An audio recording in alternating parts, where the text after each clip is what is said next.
Evet arkadaşlar, bugün Cerparking'de nasıl canı yazdığı yazılır. Onu göstereceğim.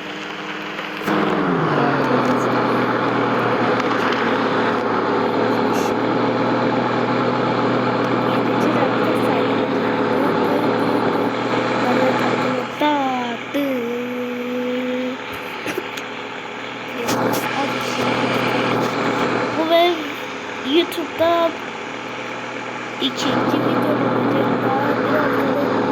Birazdan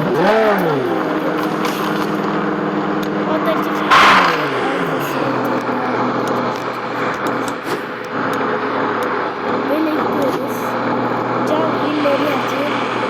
Can villeri de başka yere yazabiliriz. Tek can yazabiliriz.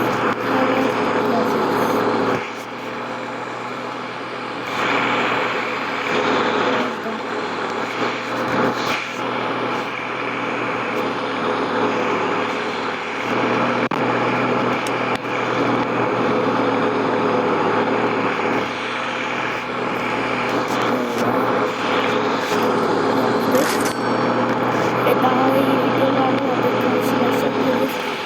Hadi hepinize iyi günler dilerim.